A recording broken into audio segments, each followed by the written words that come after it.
I couldn't sleep. I was so close to emailing my producer and saying, just cut episode 1. We're going to go straight to Kate Mack's episode for episode 2. We are so much more as people than as athletes. The best way to lead is through authenticity. You need to train your mind just like you train your body. Welcome to 40G.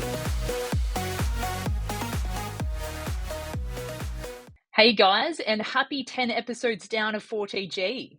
What a ride it's already been. I can't believe we're 10 episodes in. This will be the 11th. It honestly feels like, to me, 110. It feels like 40G has been going for a long time, but just reflecting back, how incredible have the conversations we've been having with our guests. I feel so lucky to be able to sit into rooms or virtual rooms with them and hear about their stories. There's just something amazing hearing about the hardships that they've gone through, the resilience that they've had to come back, and just their lessons and learnings.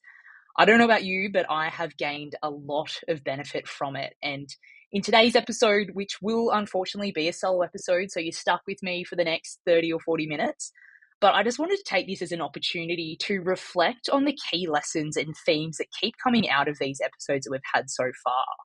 So I was actually set to record this in a couple of days, but I went for a lunch grocery shop, and I tell you what, ideas were coming to me like a bloody moth to a lamp. So I thought I better race back and hit record, because there is nothing like aisle 3 at Woolies for a bit of inspiration. So first off the rank, I'm going to give you 5 key takeaways from the episode so far, and these are just mine. So I'm very keen of also hearing what your 5 key takeaways have been.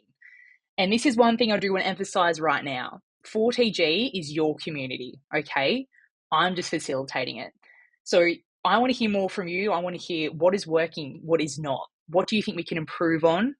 Who do you want on the podcast? What topics do you want covered? And if you have any ideas about 40G, if you want to be involved, please reach out to me and let me know.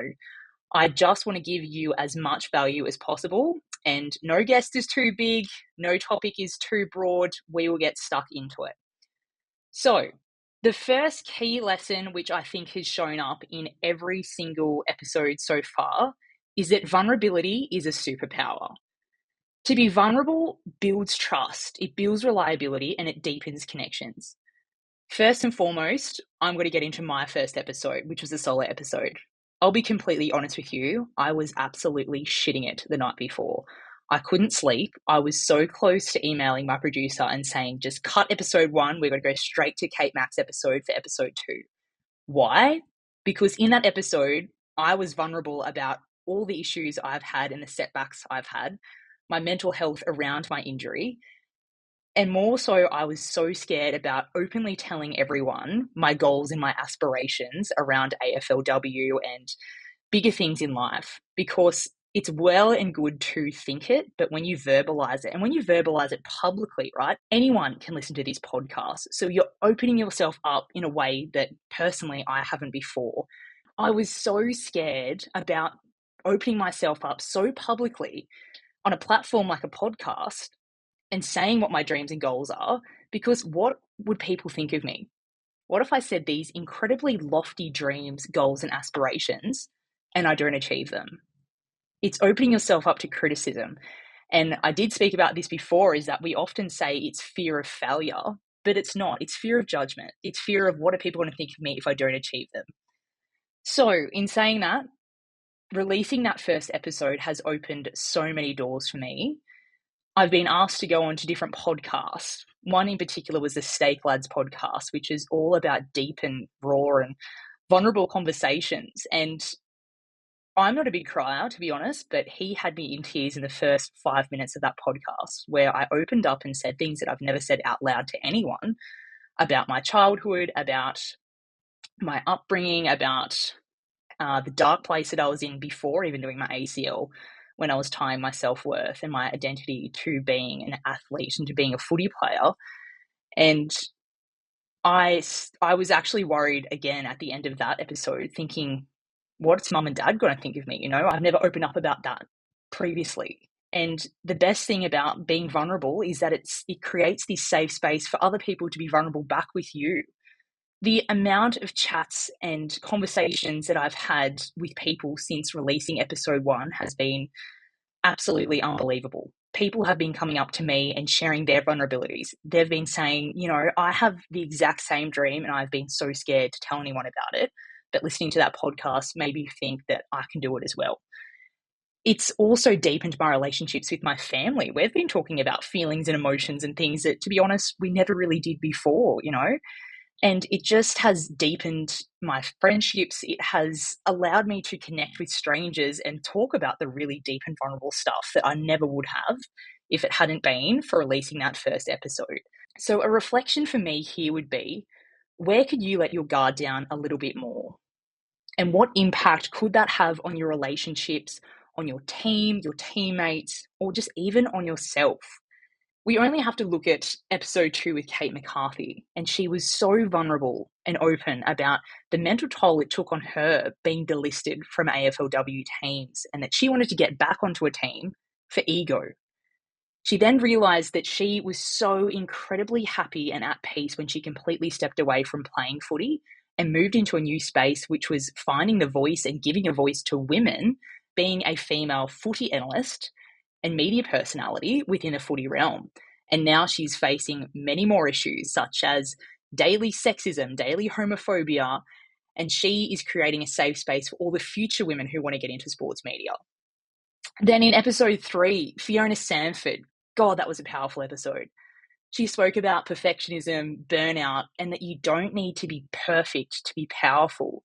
She said that incredible quote, which I'm going to read out to you again because I still think it should be on a t-shirt or a bumper sticker, although it is quite long. But anyway, it's that you don't need to be perfect to be powerful.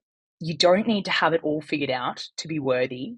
You just need to show up raw, real, messy, human. God, I love that quote. It says that as humans, we are allowed to be imperfect. We are born imperfect. We have emotions. We have insecurities. We have elements of ourselves that we don't love. And guess what? That is what it is to be human. We can't keep putting the pressure on ourselves to show up and to be perfect every time. We will fail. We will mess up. We will make mistakes.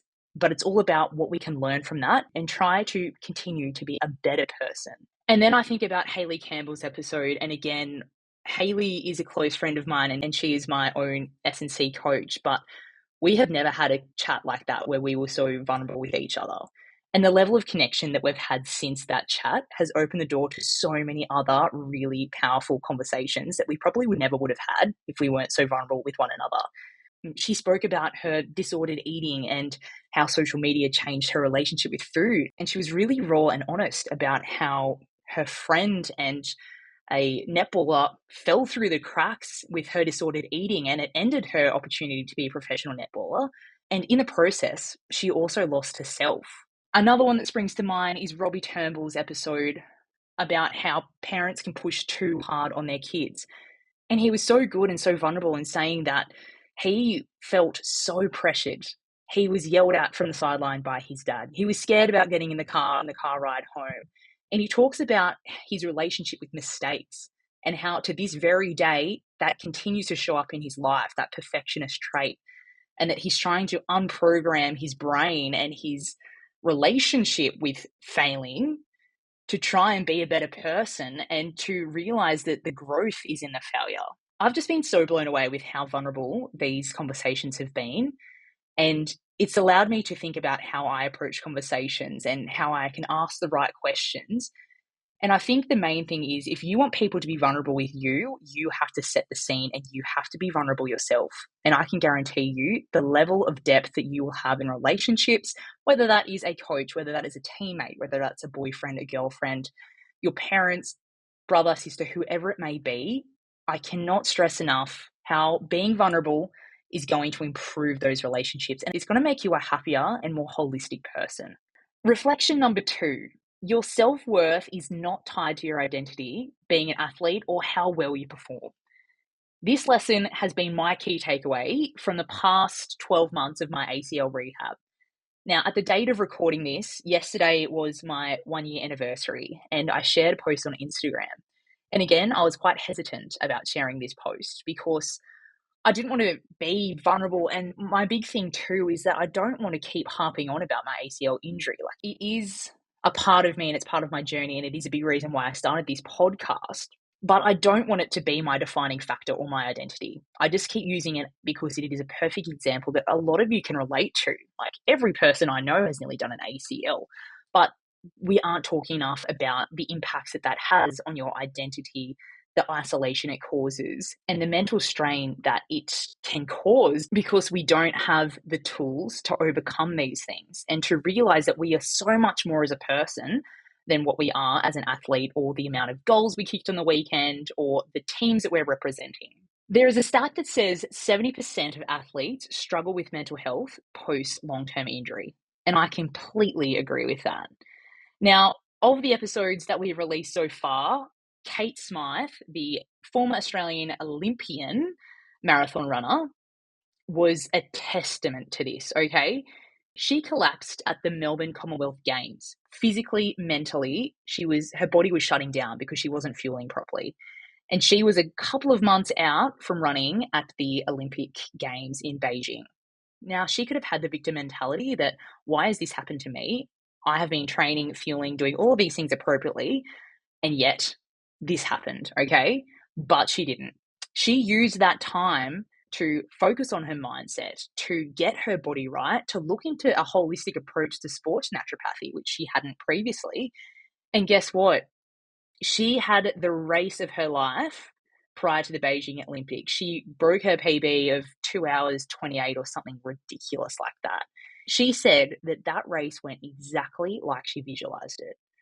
It is just incredible, the comeback stories that we hear. And my favorite comeback story of an athlete is Enemies. She broke her neck and dislocated a shoulder and did some crazy stuff to her body after coming off a bike crash a couple of months prior to the Beijing Olympics. And within a couple of weeks, she was back on a bike, and she went on. She was like Kate. She focused on her mindset and everything that she can control in that time, and came back to the Beijing Olympics a couple of months later. I think she won a silver medal there, and is now the most decorated female cyclist going. And it's just incredible how much you can achieve and what your body can do. The saying that your body achieves what your mind believes is so relevant here. And I hope that you can all apply that to yourself. And just knowing that you are so much more than an athlete. I want you to reflect on this question.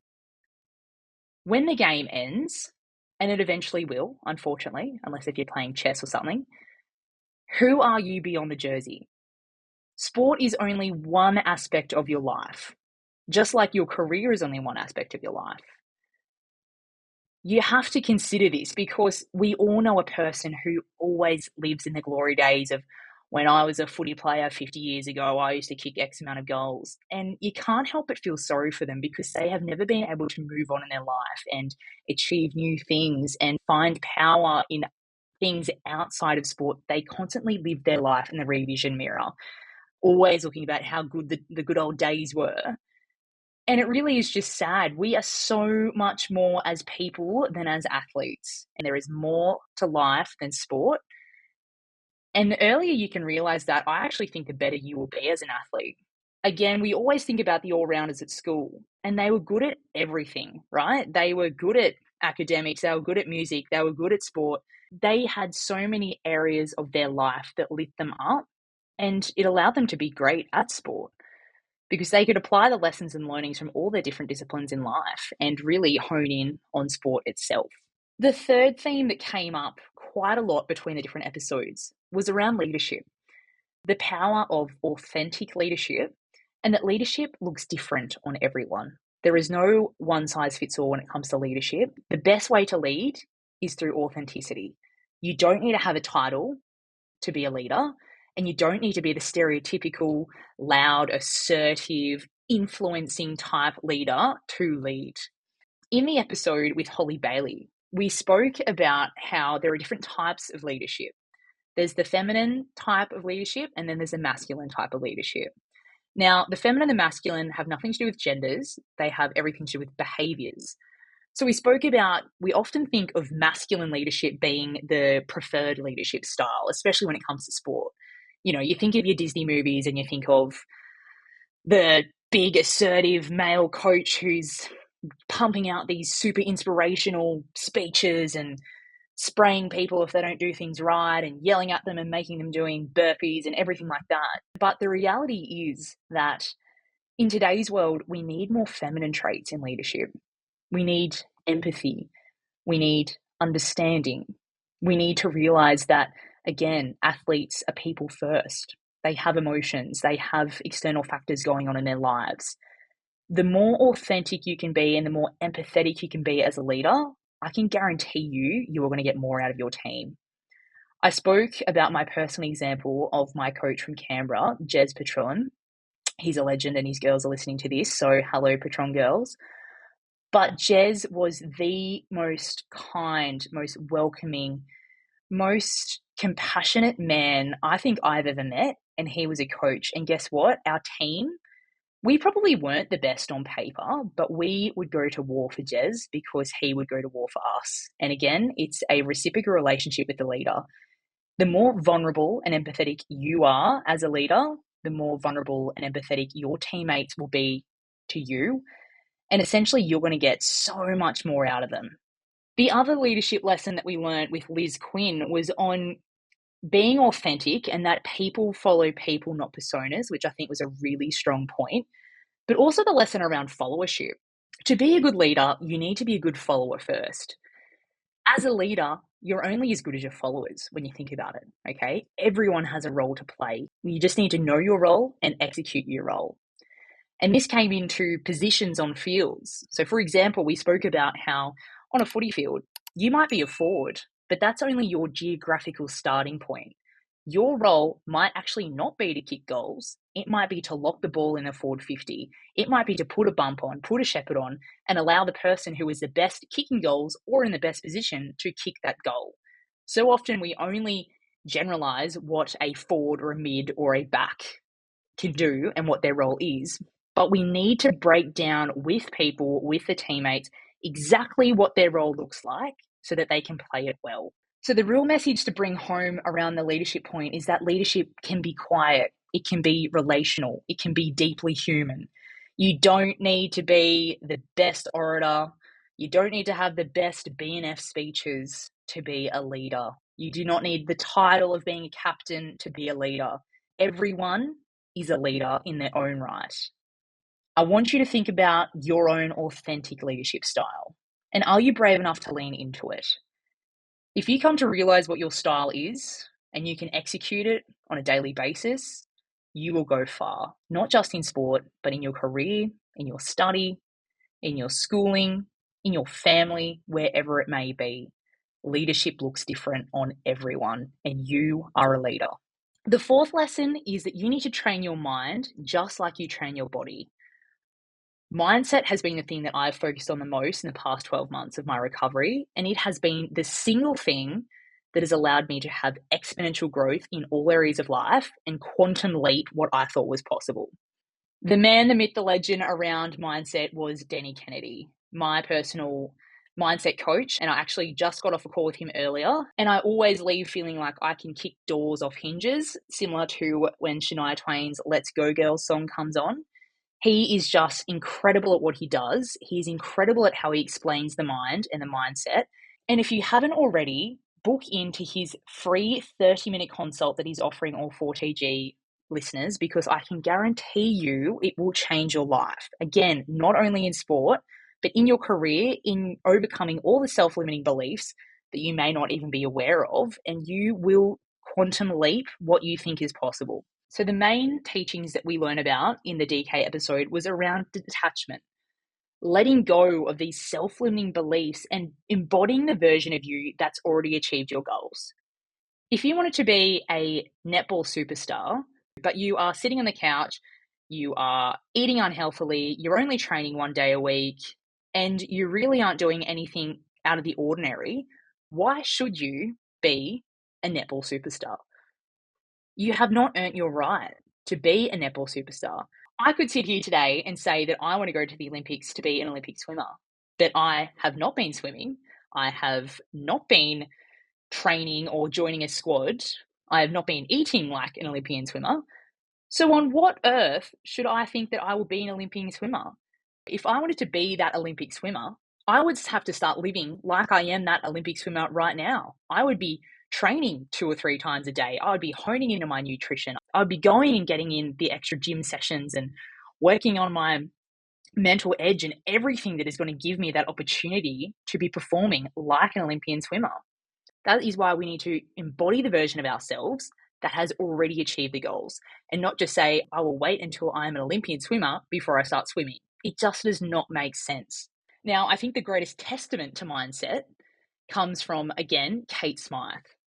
So, the background to Kate is that she was not a runner growing up. She only got into marathons in her late 20s because she came back from Europe and had an extra few kilos to shed, as we all do. And she went to the 2000 Olympics and watched some Olympic marathon runners run into the Sydney Stadium. And she said that their hair stood up on the back of her neck. And she decided, you know what? I want to do that one day. Now, could you imagine what everyone would have said to her? You've never run a marathon. You're 27 or 28. Why on earth should you be an Olympian marathon runner? People would have called her delusional. And guess what? Within 7 years, she was an Olympian marathon runner. It is the audacity to decide what you want and go after it unapologetically, relentlessly. That is the mindset that will allow you to achieve your goals. And I want to be so clear here. You can achieve anything you want to achieve. The problem is, in society, we like to keep things safe. We don't like to veer out of what we deem as normal. Every person, or I should say every successful person, has at one stage in their life been called delusional. And that is because they've gone against the status quo. There is no limitations on what you can achieve. The only thing limiting you is your own self-limiting beliefs. It just goes to prove with Kate Smythe that your dreams can become your reality. Age is just a number, and you have to be a bit delusional to achieve your dreams. All the brilliant people are. I get called delusional all the time now that people have heard that I want to make AFLW because of my age, because I only have been playing footy for around 4 or 5 years. And one of those has been rehabbing an ACL. So whilst the norm might suggest that no, I'm not going to achieve that, I say, excellent, call me delusional, watch me as I do it, because I have been putting in the work to deserve it and I know I can do it. And if it doesn't happen, who cares? That doesn't, again, take away my own self-worth, but it's so powerful having a goal to work towards. And if you are someone who is judging another person by their dreams and their aspirations, you need to have a long, hard look at yourself. You have no right to judge them on their dreams and aspirations because if they achieve it, again, it has nothing to do with you and everything to do with them. There are a lot of insecure people out there who will try and pull you down because they are too fearful to go after what they truly want, and they're too fearful to verbalize it because they are scared of what other people will think. I would hate to not try anything out of the fear of what others might think of me if I don't achieve it, than waste a life of opportunities to use your full potential. And the last thing on the mindset is that you can be the most fit, skilled player. You can put in the extra reps at the gym. You can put in the extra kicking practice before training.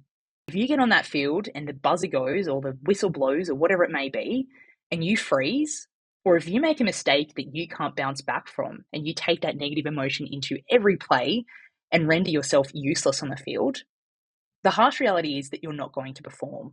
So you need to be training your mind just as much as you train your body. You need to have the tools and the anchors to come back to on the field, the court, the track, wherever it may be, to ensure that you can continue playing well after you make a mistake. In these high pressure games, it's just been finals time, right? That's why they always say that finals are a different game altogether, because it is about the pressure. And the difference between, I'll use football again because that's what I know best. The difference between finals footy and just a home and away game of footy is absolutely nothing when you think about it. It's just that the stakes are higher, and that comes from perceived pressure. The physical pressure, it might be a little bit more because the stakes are higher, but realistically, you're going to play the game exactly like you do on a home and away round.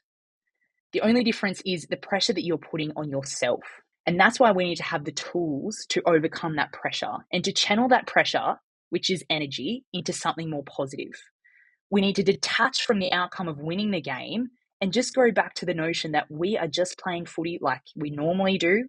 There is nothing different about it except for the stakes. So if you have the mindset tools to be able to handle that pressure and go into that field in a flow state where you detach from the outcome, you're having fun, you're not worrying if you make a mistake, you move on, you are going to play so much better. And again, finals footy or final sport always comes down to the team who is most resilient, who can overcome setbacks, and who can play out the 4 quarters or however long it may be. It doesn't come down to the most skilled team. It comes down to the most resilient and strong of minds. And finally, the fifth lesson or key theme that we're seeing from these 10 episodes so far is that women's sport is growing, but we need everyone along for the ride. It was said that women's sport is the fastest growing segment in global sports sponsorship, and there is absolutely no hesitation around me saying that women's sport is at a watershed moment. We have seen so much growth. We have seen greater media coverage. We have seen the sponsorship deals go through the roof, but we are so far away from getting women's sport to where it deserves. And the best way to get there is something that not all clubs spoke about, is that we need everyone along for the ride. We need our male allies because they are critical. Male voices hold weight. And guess what? As we've already said, there is no world in which women's sport does not affect a male, because they are going to have a daughter, a sister, a wife, a partner, whoever it may be, who wants to play sport. And we need to do everything in our power to ensure that girls are staying in sport for longer than 14 or 15 because of all the benefits that they receive that they can take into life outside of sport. So we need to call out sexist behavior. We need to call out homophobic behavior or any drive-by comments, because comments and behaviors shape sporting culture. And toxic cultures thrive in silence. As soon as you call it out, it's going to make someone think twice about it. It's going to say that, look, at this club, we do not accept that behavior. Liz Quinn went on to speak about the female coaching drought within sport. And she said very clearly that it is not a lack of talent, it is a lack of opportunity. Because for so long, there has been this wife drought whereby traditionally men have wives who will take care of the admin, they'll take care of the kids, they will cook dinner, do the washing, all of that stuff, so that the males have the opportunity to go and be a coach or a leader or thrive in their career without having all the setbacks that women have. For women, however, generally, you have to take off 9 to 12 months. If you're having a child, maternity leave, you have to get your body right back after that. You'll still have to look after the kids, cook the dinners, have a career yourself. And at the end of the day, something has got to budge, right? And too often it is coaching or volunteer roles, because they're either voluntary, you're not getting paid enough, and that is the first thing to go. So women need to be having more support so that they can become coaches and that they can lead and they can get the promotion in work or whatever it may be. And that comes from greater development pathways. That comes from flexible working arrangements where perhaps, they can work from home 3 days a week, where they can do the washing and do the cooking while they're working, and then they have enough time to go out and coach afterwards. We need to think of better workplace practices that is going to be more encompassing for women to get into coaching and other leadership positions. And lastly on that, the stat that we keep coming back to is that girls at the age 14 or 15 are twice more likely to drop out of sport than boys. We need to do everything we can to prevent that stat and to dismantle that stat, and that is what I want 4TG to help do. The benefits that sport give females goes so far beyond the sporting field, so far beyond the scoreboard, so far beyond the jersey and everything. It gives women a space to be authentic, to learn leadership skills, to learn how to be a good teammate. It gives them the ability to be competitive and be glorified for being competitive, if they're a good sport, of course. But sport is the vehicle for so much more than the game itself. And society will continue to miss out on fully developed women reaching their full potential if they are dropping out at twice the rate of boys at 14 or 15. And I think the stat is at 17, half of girls drop out. And they drop out because they start to worry about their body image. They have uniforms that don't fit them. They don't have access to change rooms. They don't have pathways to become a professional athlete. Or if they do become a professional athlete, they are not getting paid. We cannot expect women and young girls to stay in sport if they are not being respected, if they are not being treated the way that they should be, if they are not getting the payment that they deserve with the skills that they have, similar to what men have. We need to call this out, and it comes down to education. It comes down to awareness, and it's going to come down to conversations. We need to start calling people out on it. We need to start calling organizations out on it. You need to start calling your board out at your team. If your men's program are getting paid, God, I don't know, 5 or 10 times more than women, or the women probably aren't getting paid at all. It's time to step up. It's time to start calling this out, because if there is silence, as I've said earlier, silence breeds this sort of culture. We need to break this culture and start asking the questions and start standing up for yourselves. And men especially, please start standing up for the women, because as I said, there is no world where it will not eventually affect you or someone that you love in your life. So they are my 5 key takeaways thus far from the 10 episodes. I would love to hear what you think of them. I would love to hear what your 5 key takeaways are. So please subscribe to 4TG, leave a comment, and rate it 5 stars. This means so much for our growth, more than you know. I want more engagement from you guys. I want to hear, as I said, what is working, what is not, what your ideas are, because this is your community.